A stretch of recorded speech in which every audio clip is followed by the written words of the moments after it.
Getting ready for the second Jewel of Racing's Triple Crown this weekend, the Preakness. I'm Gino alongside my good friend Erik from ETOF 21 Sports. We did this before the Kentucky Derby. I've actually done a lot of interviews like this with Erik through the years, and I thought it worked pretty well. We got some good feedback on it, so we're going to try to do the same thing for the Preakness and the Belmont. If you follow DRF, you're probably a pretty hardcore racing fan, but maybe you're not. Maybe you're someone who follows along with some of the news. Maybe you're not the most hardcore horse racing gambler, but you're someone who pays attention on the big days, especially the Derby and the Preakness and the Belmont or Breeders' Cup days, big, racing days for maybe wherever you are locally. Erik is absolutely that, and probably a little bit more than that. But Erik is a sports bettor professionally and someone who knows a lot of stuff when it comes to playing different sports, angles, different things to play. I love, Erik, when we talk about horse racing because you ask me a lot of questions that sometimes I'm like in the weeds, right? And I'm not even thinking about things like that. And they're great questions for people who just might want to know more about these horses running in the Preakness. And so we got the field ready, and we can talk about the Preakness in just a moment. I first want to let everybody know that they can get past performances over at shop.drf.com. Everything you need for the Preakness, including betting strategies. So if you're watching this and you need a little bit more help, David Aragona and Patrick Moken are going to give you their betting strategies. They give you their analysis for each race, their picks, and then some of their bets. Some pick threes, pick fours, tries. So you get to see how some of the absolute experts do it. So Erik, buddy, the Kentucky Derby was a good race, right? Journalism ran really well. He finished second. Sovereignty was one of the real logical horses in there. He ran a great race to win. Baeza from the outside, he was also super impressive in there too. So it was a fun race. I'm going to pull up the daily racing form past performances now, and we can dive into the field. Go ahead, Erik. I'm going to turn it over to you. You're going to interview me and ask some of the questions for the Preakness. Before we dive into the Preakness, the first thing I want to ask you is, what is your biggest takeaway from the Kentucky Derby? I think that the best horses all ran really well. Some years the Derby, because it's a field of 20, maybe it can be crazy weather. I don't know if you always get the best horse to win the race, right? For example, Erik, sometimes in March Madness, it's one game, right? You can have an upset. But generally in the NBA, when you have a series, you're usually getting the better team to win after a 7-game series. I loved, as a horse racing fan, knowing that Sovereignty has been one of the top 3-year-olds all year, and Journalism has been one of the top 3-year-olds all year. And then Baeza was a horse who almost beat Journalism and ran really well and kind of the up-and-comer. So I just like seeing that 3 of the horses who were probably in the top 5 for anyone kind of all ran really well there. And there wasn't really anything fluky about the result. So I was, a fan of that, and I'd love to see a rematch. It sounds like the trainer and owners of Journalism are talking about if he were to run well this weekend, I think he'd have to win. That they haven't counted out the Belmont. So what could be really cool, Erik, is if we were to get a matchup of Journalism, if he wins the Preakness against Sovereignty after having won the Derby. So you could maybe get the Derby winner versus the Preakness winner after they ran 1-2 against each other, and they could maybe match up in the Belmont. Which would be awesome. Unbelievable, which would be great. It would drive eyes to horsing, which is always good. One quick question, follow-up question to that. Do you feel the best horse won? Just because I was heavily invested in the 21 horse. Watching the replay, he did get caught up a little bit. I think the best horses ran well. I absolutely could make a case for Baeza. Burnham Square was another one who had some trouble. Some of these horses had legitimate trouble, and they could have been closer. Things might have been a little bit differently. But I sort of know where you're getting. Coming out of the Derby, Baeza might be the horse that you kind of are the most interested in, right? Because he had a tough trip. He's still a later developing horse, and he won't be running this weekend in the Preakness. He should be running in the Belmont too. How cool would that be? Your top 3 finishers all back. And as we're talking about, Baeza could absolutely turn the tables on those 2 horses with just a little more improvement and maybe not having to be way out wide there. Or, he won't be a number 20 spot in the Belmont. There won't be that many horses. So yeah, that was the best horses ran their races.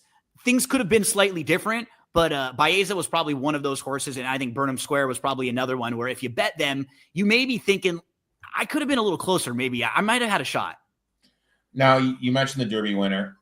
I guess I really don't understand, as someone that's not knee deep in the sport like you are, why he's not running here. Can you just explain to me why, in the simplest terms, why they elected not for him to run? Yeah. So a couple things. First, the trainer, Bill Mott, he is not a trainer who's ever been the type to like run his horses back really quickly. He generally spaces things out. Like he's a really good, it's like coaching, Erik. You have been someone who's really showed me the importance of like coaching and offensive lines and stuff like that when it comes to like other sports. And he is a fantastic trainer, but he's a really patient trainer. Like he doesn't rush horses into things. He will kind of work with horses in the mornings and when they're not in races, and then you can see them really develop.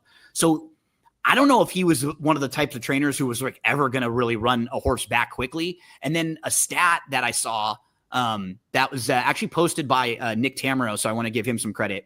In the last 5 years, with horses that are returning in 14 days or less, Bill Mott is 3 for 58 and 0 for 4 in graded stakes races. Oh. So he himself as a right. So he himself as a no, he's not very good when they have short rest. And this particular horse is a horse that they've spaced things out with. So the trainer, it's not really something he does well. The particular horse, they don't necessarily think he would do it well. And when you think about sort of the long term, he's actually owned by Godolphin, and they are basically the people that created the Dubai World Cup. They would love for this horse to be running as a 4-year-old, and they would love for him to have a chance to run maybe next year in like the Dubai World Cup and maybe the Saudi Cup and some of those really, really big races for huge money. So they feel like not running him back quickly will just give him more time to kind of grow and develop. So I understand all of why they're doing it. From right there, we just showed you the stats of Mott, the reasoning for the particular horse, all of that. The bummer is it's just it's disappointing for a horse racing fan. It's disappointing when horse racing had a really good Derby. The ratings were awesome. The handle was up. There were a lot of eyes on the race, and there wasn't any kind of bad vibes or bad energy coming out of the race. Everybody sort of felt really good about the result. The winning trainer, the winning jockey, the winning owners are all like long-time veterans who have been putting a ton of time and hours and money into the sport. It just, you want to have the Derby winner always at least try to win the Triple Crown. And it's disappointing when they're not. And not that I'm saying I ever want a horse to be hurt, but he's not hurt. He's healthy. He theoretically could run. They just don't think that would be the best for him. And Erik, it reminds me of, as I sit here, as you and I are recording off to the side, Oklahoma City and Denver are playing. It just reminds me of the NBA, like load management, right? You see so many players, baseball, the pitchers, starting pitchers getting extra days in between. It's kind of gotten into horse racing too. You just don't see horses running back as quickly anymore. They don't run as many times in a year overall. So it's kind of like it's like a large scale issue. But then in particular with this particular trainer and this particular horse, it just would have been very unlikely that he was going to run back. So disappointing for sure, because it was such a good Derby and we'd always love the Preakness winner to come. And honestly, for a lot of people that aren't in the hardcore, they lose a little bit of interest when the Derby winner's not going to run in the Preakness. They just don't care quite as much. But as you were pointing out, it could be really cool if we were to get maybe like a Derby winner against a Preakness winner in the Belmont. That would be like a really good storyline, I think, to get people that weren't as hardcore really intrigued for the Belmont. Now, Journalism is listed as a morning line favorite at 8-5 after finishing second in the Derby. Do you expect a rebound performance here? I mean, he didn't even run bad in the Derby, right? I mean, it was a good effort. He just lost to a horse who ran really well that day too, and Sovereignty might have just run a little bit better. If Journalism is like 80% of as good as he's been in his last 4 races, he's going to win this race. The counter would be like with a lot of teams, Erik, when they play on a back-to-back, how a lot of times the best team doesn't win that back-to-back, right? They'll lose to an inferior team because maybe they just don't have that same oomph, right? They don't have the same like spark the next day after having played the night before. That could be the case for journalism because remember, he had to travel from Santa Anita to Kentucky, then from Kentucky to Baltimore. So he ran just 2 weeks ago. It's going to be, the first time in his career where you're going to have to see him turn around that quickly in a race, right? He ran with like 3 weeks in between races in October and November, but we've never seen him have to do this. So for journalism, for Sandman, for American Promise, they all ran in the Derby. And then even goal-oriented, he did not run in the Derby, but he ran on the same day as the Derby. So all of those horses coming back in just 2 weeks, there's a very real possibility that they might not be as sharp late in this race, right? They might be a little dull. And that would be the way that journalism gets beat. Because to be honest, Erik, if he showed up and ran his best race and everybody showed up and ran their best race, he would win. And he probably should be like 2 or 3 to 5 in this race.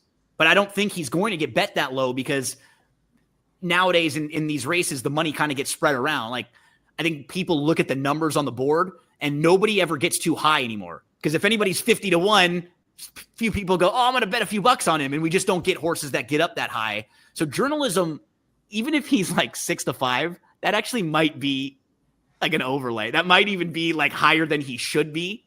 It just comes down to, are we going to see the journalism we've seen the last 4 races? Because if we do, he's going to be really, really tough to beat. If we see a journalism that might not have that same spark, that's where you can try to beat him. Now, you mentioned goal-oriented. The Baffert trained horse is running after winning an allowance on Derby Day. He's 2 for 2 this year, showing versatility, coming from behind at Santa Anita, going gate to wire at Churchill on the sloppy track. My questions to you about him are, what do you make of him? Are you surprised he's back so quickly? And do you feel if Rodriguez wasn't hurt, this would be Rodriguez in this race?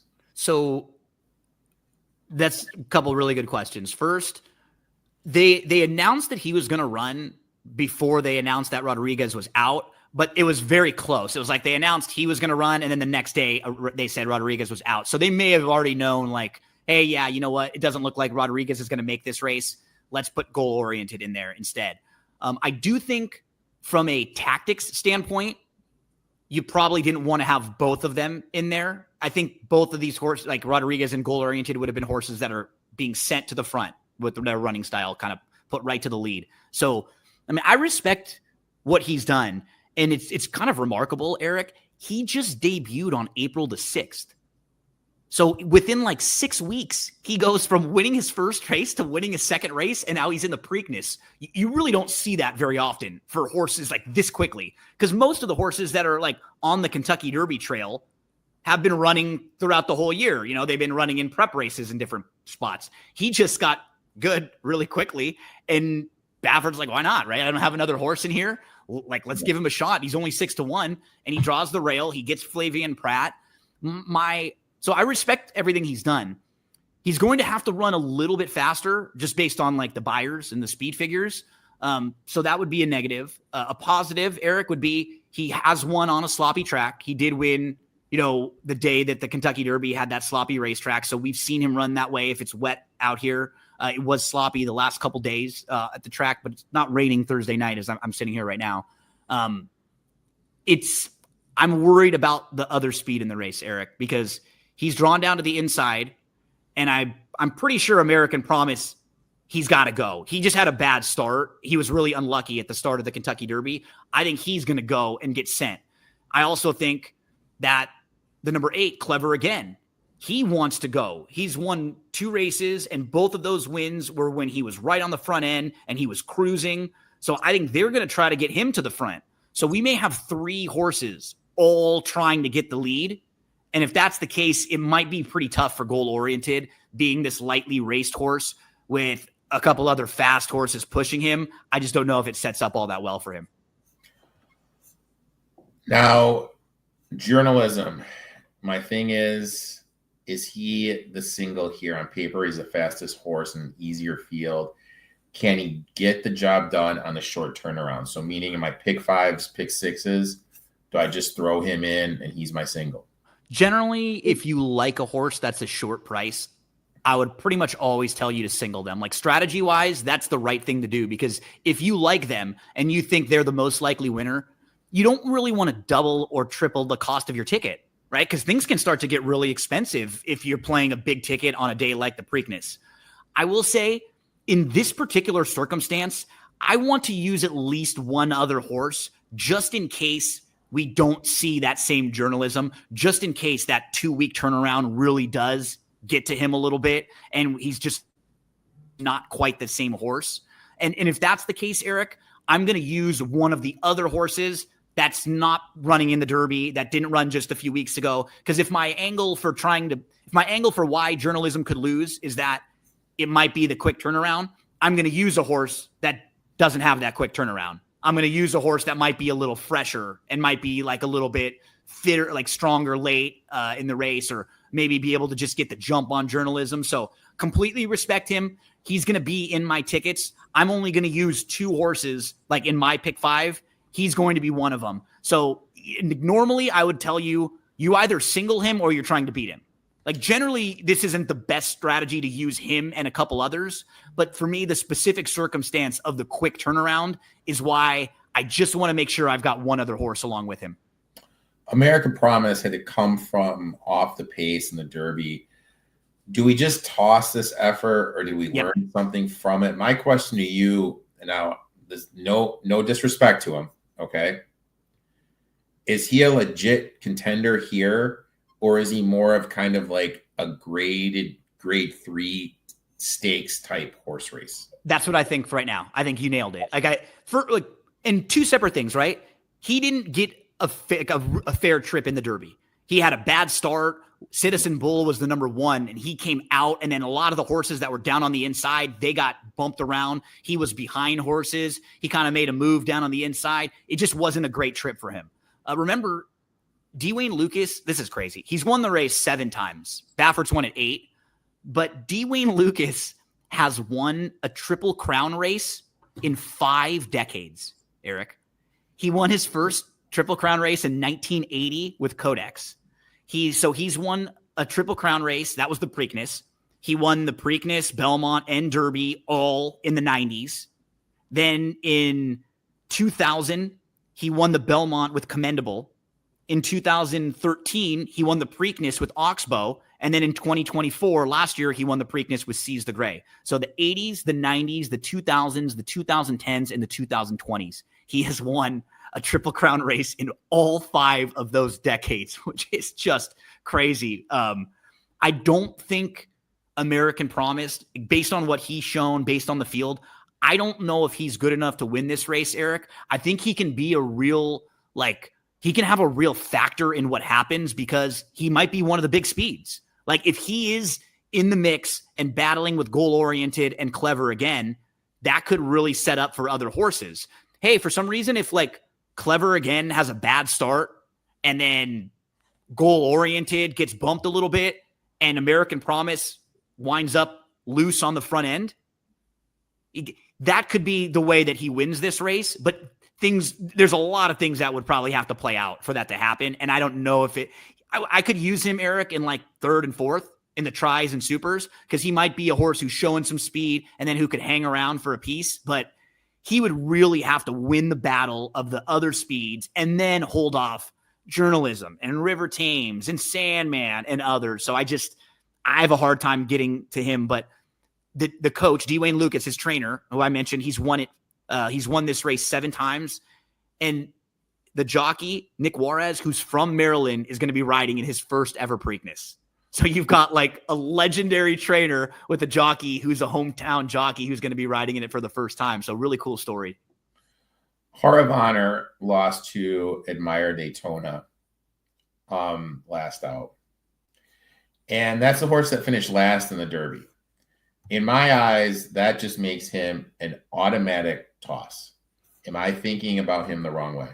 You know what? Using company lines like that is what a lot of people do in handicapping. The only thing I would say is that sometimes the Derby is such like an outlier of a race because there's 20 horses and all these things happen that you may not always just want to use what happened in the Derby as like your end all be all. But I think, Erik, what you were pointing at is much, for me, it was as much kind of going into the Derby. Because like even going into the Derby, it's not like Admire Daytona was thought of as one of the top players in the race, right? He wasn't really even talked about like the best of the Japanese runners. Like Luxor Cafe was the one that I think a lot more people were interested in. So I'm a little concerned about the company, just exactly what you're talking about. Like, I don't know how good these horses are that Heart of Honor has been facing in the UAE Derby. Just don't know. Like, it doesn't seem like they were as good as last year when Forever Young won that race and then came over here.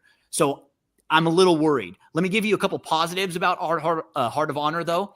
He could have run in the Kentucky Derby, and they decided, you know what? The Preakness will probably be a more logical spot, like the Derby with 20 horses. That's a really hard race to win. Let's just aim for the Preakness, and let's be our plan to point for that. So I like when connections like a trainer or owners decide, like, yep, we're going to go for that race and maybe even skip this one. So they have that in their corner. But and another cool thing, 23-year-old daughter is going to be riding for her father here. It's a father-daughter combo riding in the Preakness, which is the first time it's ever happened. So that's just a really cool story for these two teaming up in the Preakness. Next, let's shift our attention over to Pay Billy.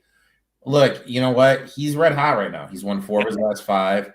But when you look at his speed figures, they really don't stack up. Is he peaking at the right time, capable of pulling off the upset? Or is he more of an underneath horse? Could he miss the board completely? On one of the offshore sites I use, he's the betting favorite to finish last. Okay, so he would actually be a horse that I would use at, like, there are 2 long shot horses that I think could maybe hit your super. And I think he's one of them. I would have a hard time seeing him beat the other 8 horses in here. Like, some things would have to go wrong for them. But the positives about Pay Billy, if you're looking at the video and you're looking at the races here that we are showing you, if you pull up the DRF past performances, you can see when the races got longer, he's been really good. He has won 4 of his last 5 races, and the only race he lost in that stretch, he lost by a nose. He's not been facing horses that are this good at all. But what's the positive is he has a really nice running style where he kind of puts himself in the race. He's not the fastest horse. He can kind of sit really close and then pass horses. If you're looking for a long shot, that's kind of the running style you want for a long shot. You want your horse to kind of be involved, be in the race. Maybe some things happen where some of the other horses get caught in traffic, and he's there. At least he's in a good spot to where he could kind of fall into 3rd or 4th. So I actually think he's one of the more fun long shots to use. I don't think I could use him even in a pick 5, Erik. It would mainly be like the 3rd spot, in the 4th spot, in the tries and the supers. Now we get to River Thames, has talent, but when I look, this is what I see. I see he came up short of the Fountain of Youth, short in the Bluegrass. And my concern about him, does he want the distance? Didn't really look great going the mile in the 8th. What's your read on him? Why I think he's interesting is kind of what I was mentioning with the plans for this. So he runs 2nd in the Fountain of Youth, and he looked like he was going to win that day. He got like a couple length jump on Sovereignty, and Sovereignty nailed him right on the wire. So if you're thinking about like overall who's sort of the best of these horses, kind of Sovereignty and Journalism have been towards the top of the group. So if River Thames was able to finish close with Sovereignty, I think he kind of fits off of that. He also finished in front of Burnham Square in that race, and then Burnham Square came back and beat him the next time in the Bluegrass. Initially, I kind of thought what you did too, Erik. Like, I don't know how far he really wants to go. Ultimately, maybe he's a horse that is just best at like a mile or so. But why I do still think I want to give him a shot. that was just his first start going a mile and an eighth. He only had the one start going a mile and a 16th before. And then so he's just been progressing a little bit. I like when you get that progression on the distance. I also just like the fact that after the Bluegrass, right away, they said, we're not running in the Derby. He could have run in the Derby. He would have been like 20-1, and who knows how it would have fit. But instead of being like 20-1 in the Derby, he gets to come here and be like 4-1 in a way better spot.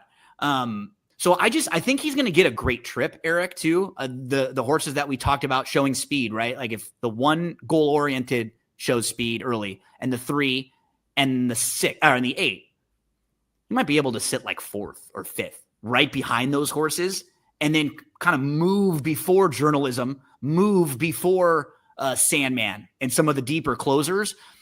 It's crazy to think Todd Pletcher has never won the Preakness. Irad Ortiz Jr. has never won the Preakness, either separately or together, anything. And they're two of like, if you're making a list of the best 5 trainers and the best 5 jockeys over the last 10 years, they're on everybody's list. Like, yeah, for sure. No doubt about it. So it's kind of crazy that they haven't won a Preakness.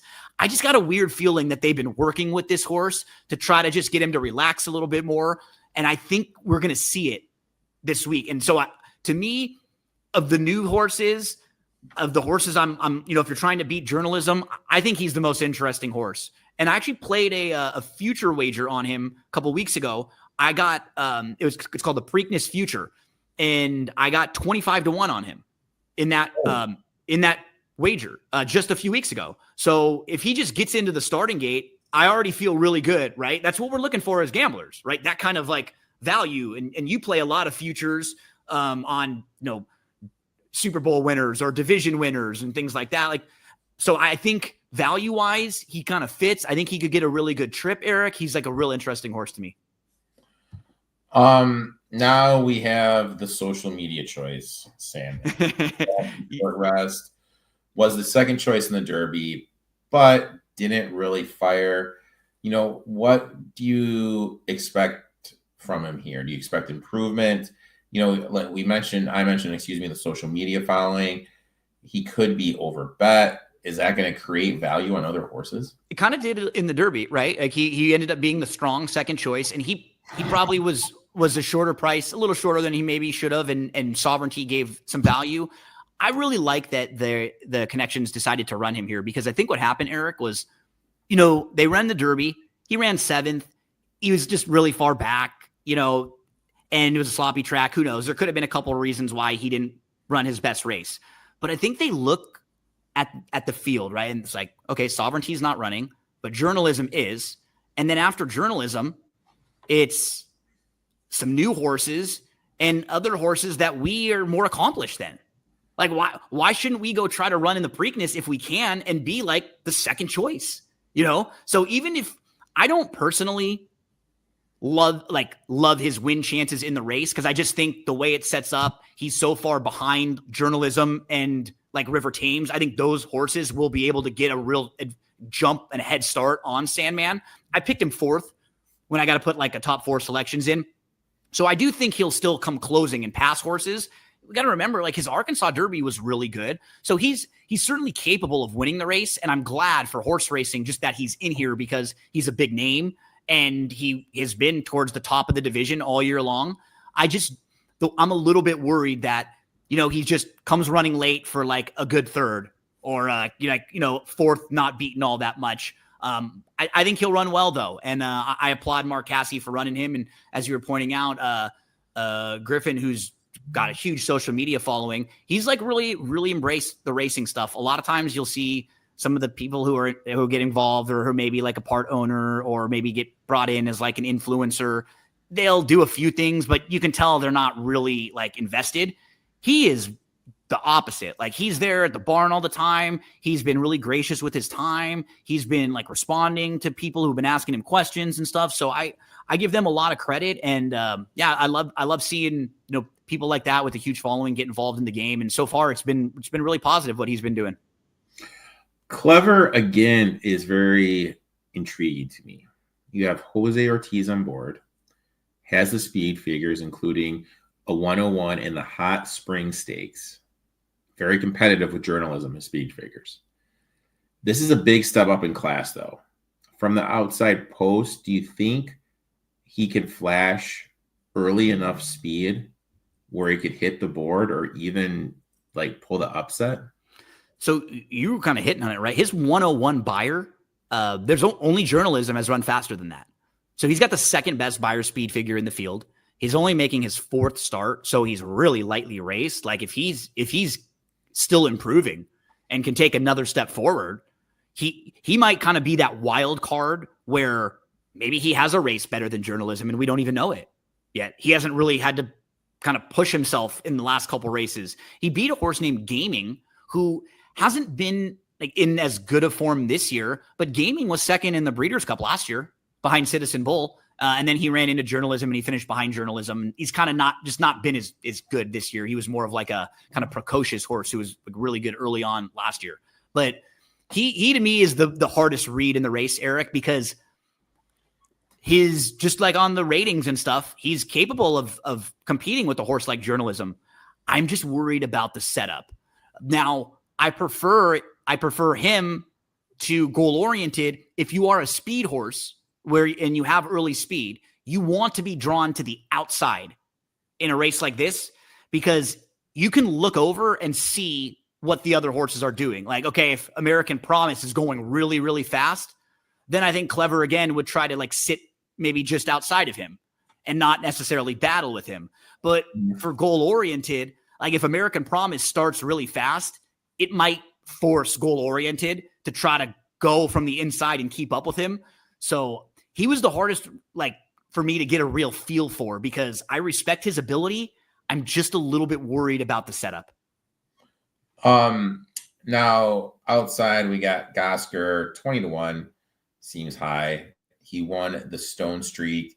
It appears to be improving. Is he capable of shocking the world here? Or is he more of, hey, you know what? I'm going to be playing him underneath journalism to create some value. I think he's a very fun under horse, kind of like what I was talking about with Pay Billy. I actually like him a little more than Pay Billy. I don't know if he could win, but I picked him third, and I'm going to use him in like all of my tries and stuff. There may even be like one small ticket on a pick 4 or pick 5 where I throw him in case he does, because he really hasn't done much wrong in his career. And in his 3 races, he's won 2 of them. And they're a little bit lower on speed figures than some of the rest of the group, but he's won his races pretty easily. And another one where maybe he just hasn't been pushed quite yet. And maybe when you step up and compete with the better horses and you're pushed, you can continue to ascend. I just really like his running style from the outside. I could see him sitting like right where I think River Thames is going to sit. Maybe just behind those horses who go to the front. Could Gosker like let the 8, let the 3 and let the 1 go, and then could Gosker and River Thames be like 4th and 5th, and both of them are kind of sitting right behind the leaders, and neither one of those horses has to go wide or anything like that. Yeah, I think he's kind of a fun long shot to include, Erik.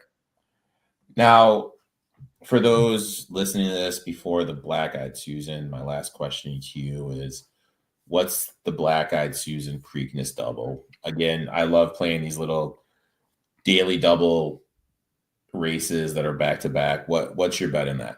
Okay, let me pull up and I can even pull up the Black Eyed Susan as we talk about it for just a second. So let's get rid of Saturday for a sec, and we will go to pull up Friday.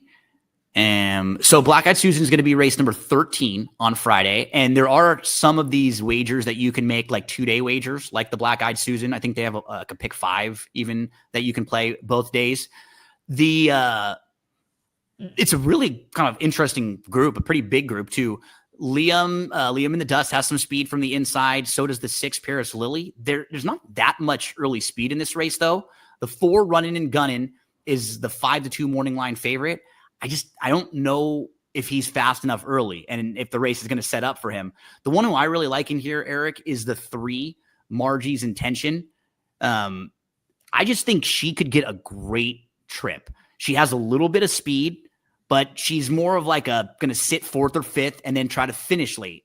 And one of the horses that she's been running against recently that she lost to a couple times is named Blue Fire. Blue Fire ran really well a couple weeks ago on the Kentucky Oaks Day when she finished second in the 8 Bells, which is a really good stakes race. So I think the competition level that Margie's Intention has been facing is actually pretty good when you kind of stack it up with this group. So she's the one who I really like. And how about like this number, Brad Cox with horses. So this is a horse who's coming into the Brad Cox barn for the first time. You can kind of pull it up and see what's really cool when you have the past performances here, the ones that are called all access past performances. You can go to the database just like this and like change the stats however you want. So you can go to like a trainer change and you can, put it how you want. So this is Brad Cox first time after a trainer change with the new horses in his barn. Over the last 5 years, he's 31%. So, and when you go over the last 1 year, it's even bigger than that. I think it was like 38. Yeah. So the last 1 year, when there's a horse that comes into his barn for the first time, he's won with 21 out of 56, 38%, and 70% of them finish in the top 3. So it's like, like a coach or like a think about it. I say trainer, but if you think about it from like a workout program, right? Like if you're a conditioner, you get into a different program with a trainer who does things a little bit differently. And he just seems like he can find the things to really improve with horses. Like, what do they need? Do they need a little blinkers change? Do they need to maybe go on the grass instead of on the dirt? Like, he figures it out. And I think, maybe if he can just move this horse up at all, she's going to be really tough. So the way I played it, Erik, I went 3 with 2-6. I singled Margie's Intention, and then I went 2-6 with Journalism and River Thames. I didn't want to use too many horses in the Black Eyed Susan because if Journalism wins, the double's not going to pay very much, right? So that's how you want to do it. You just want to make sure you don't want to bet too big of a double if you're playing Journalism, because if he wins, the double's not going to pay all that much. Yeah. It should be a fun race. Always enjoy doing these where I'm able to kind of pick your brain and, get your insights on all this stuff, my man. Yeah, man. A lot of fun talking with you. I love doing these interviews with you. And for anyone else out there who wants to follow Erik and check out some of his stuff, ETOF21 Sports all over the place. That's the YouTube channel too, right? Where you put a lot of your stuff out. Yeah. ETOF21 Sports all over social media, TikTok, X, Instagram, YouTube, Blue Sky, you name it. That is where you can find me. If you're a sports bettor, Erik will be a huge help to you. You want to follow him because he will put out videos and written analysis for football, baseball, basketball, college football, college basketball. There'll be some WNBA, NASCAR, UFC. He literally knows all the different sports, will always be trying to find value for you. So if you're ever someone looking for some help, coming up now, we're already starting to think NFL draft just happened. Erik puts out fantasy football rankings and ratings. So Erik, buddy, you've taught me a lot through the years. I hope you have an awesome weekend coming up at the Preakness. And thanks again, buddy. Thank you, my friend. Everyone, we appreciate all of you hanging out with us. We'll try to do a little bit more videos like this, especially with the Belmont coming up and then with like big racing from Del Mar and Saratoga in the summer. It's always nice because we have videos with David Aragona and Mike Beer and some of our expert handicappers where they'll really dive into the weeds. And if you're like the highest level of handicappers and gamblers, you'll enjoy those. But sometimes those are probably a little too advanced for people who might not know all the terminology or might not understand exactly what those really advanced guys are talking about all the time. So sometimes we can help you out and maybe we can bridge the gap from you being like a new fan to a more frequent fan. Make sure you head to shop.drf.com to get those Preakness Pass